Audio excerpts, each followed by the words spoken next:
I'm looking, I think we have time for one more quick question. Does anybody have a question?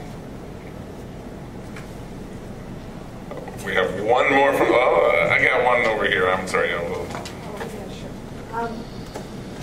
Different of you have mentioned our parks, and I agree they're very nice. And one thing that I'd like to ask is how can we effectively and politely encourage the cleanliness of parks in the area of animal waste?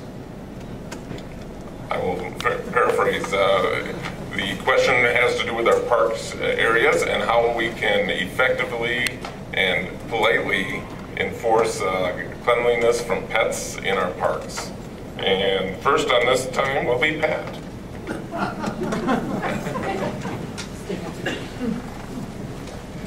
I just told Mr. Walter he was first.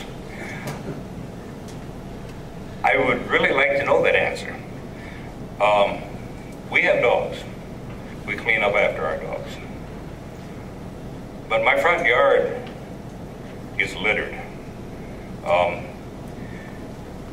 The best place that I can think of is we do have some land in the city that is part of the floodplain. Make it a pet park. And maybe people then would exercise their animals in that area. Throw the throwing dummy. Exercise their animals there. Encourage that. I do not want to say you can't bring your dog to the park, but if we can encourage them to go to a pet park. A lot of communities have done this, and the people are out there with their dogs, walking their dogs. We have the land. Let's utilize it. If we need to make a simple walkway, fine. We can try to figure out how to do it. Or, in many aspects, just let the people go. And that is a place for your pets. It's a place for you to exercise your dog. And hope they have a booger school. Next, I may have mixed up the order, and I apologize for that. I gotta give you credit. Next on the list will be Mike to answer this question.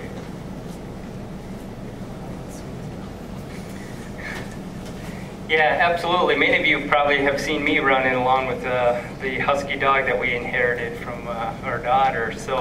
And we clean up after it. How can you get that to happen within citizens? I think just as we as dog owners, as they see us doing it, and as we can promote that, I guess is one thing. The city does have their dog park. It is in place. They're looking at fencing that in later this fall, or maybe early or late summer. So we can get that done. We got some other projects working on it, get it fenced in. One of the things, I guess, in direct answer is instead of the city creating more laws and things like that, let's give the citizens a place where they can take their pets and enjoy them and let them run and do those kind of things. So that's probably the biggest thing. And I know that we have this one in place. It's kind of on the north part of town up by 7th Street. But maybe we also need to look at doing another one in south part of town or west part of town, east part of town, wherever the citizens think that we might need another one. And one other thing would be to keep the garbage cans at the parks, so that when we do pick up the waste, we have a place where we can throw it. And I'm not sure what the schedule is for the city of taking the garbage cans out of the parks, but I know most of the time they're there, but now some of the parks don't have some garbage cans. So obviously you need to make it available for them. Thank you. Good question. Thank you, Mike. Next will be Nick to answer this question.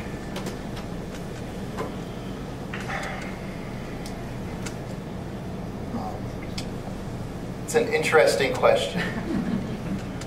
It's one that I hadn't really prepared for or even really considered. Not that it's not valid. There are signs up in the dog park asking for you to pick up your animal waste. There are ordinances that say that you have to do it. They're reactive ordinances, and short of someone making a complaint about a specific individual, that's the only way that we really have to enforce it, or the ordinances are there.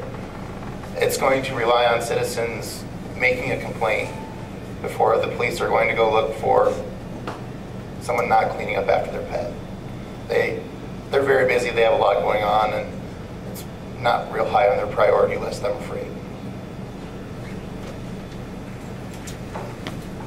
Thank you, Nick. The last candidate to answer the question regarding pet waste will be Jeremiah.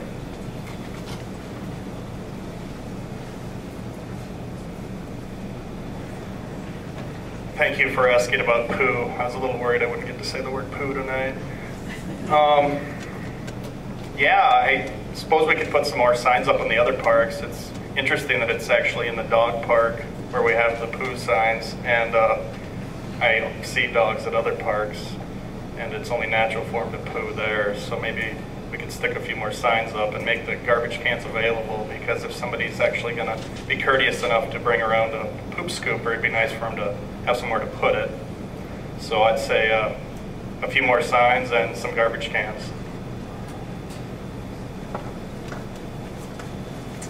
Thank you, Jeremiah. With that, I think we're starting to run short on time, and we'll kind of end the question period, and we'll allow each candidate 2 minutes to wrap up their thoughts on why they'd like to be city commissioners. We'll allow them to bring in any new information they want. It's pretty much open to them for 2 minutes. And the order here will be Mike going first, and followed by Nick, Jeremiah, and Pat. And you have 2 minutes to summarize your thoughts on being a city commissioner. Mike?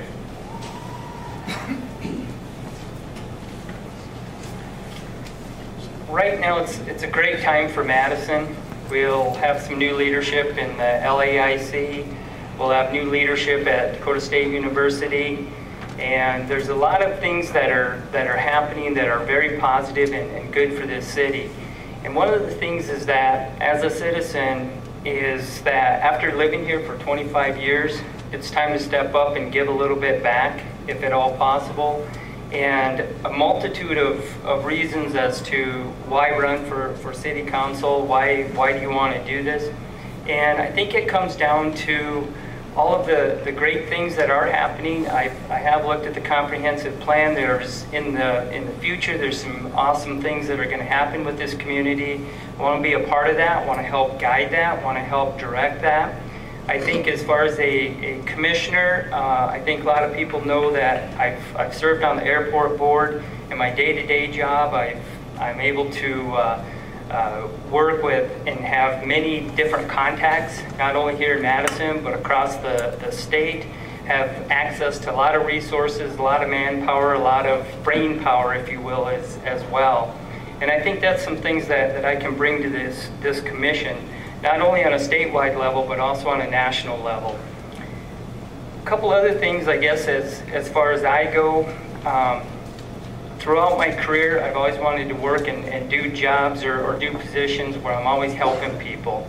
And obviously, as a city commissioner, that's one of the ultimate things that you're able to do, is to help the citizens, help this town grow, and try to figure out ways that you can do that. And I'll leave you with just a couple of things. One is that I am conservative, I'm patient to find the right solution to the problem. The other part of that is that I always like to try to be a part of a solution to the problem rather than being a problem. And so with that, Ken's given me the stop. I appreciate everybody's time. Thank you. Thank you, Mike. Next to provide us with his closing comments will be Nick Abraham. Well, I would like to first off thank you all for coming out tonight and asking some good questions and being involved in your local government. I'd like the opportunity to continue to serve you for another 3 years, and I will do my best to listen to any concerns that you can bring forward, or continue to try and forge economic development and bring good things to Madison. I mean, there have been a lot of people up here tonight talking about quality of life issues, and they're great. They are important. Infrastructure has to be a priority along with that, along with fiscal responsibility. But I would like to continue to serve you guys and work on anything that you would bring or happen to throw my way. Thank you. Thank you, Nick. Next will be Jeremiah to provide us with his closing comments. Thank you for coming out tonight. Chamber, thank you for putting this on. I guess I'm running for city commission because I think I'd be really good at it. And I want to help this city become a better place. I'm hoping that if I'm able to get on the commission and when I'm done, maybe my children will want to make this their home someday. I'm interested in listening to people and getting their feedback. And overall, I just want to keep making Madison a good place to live. Our final candidate to give us closing comments will be Pat. Pat.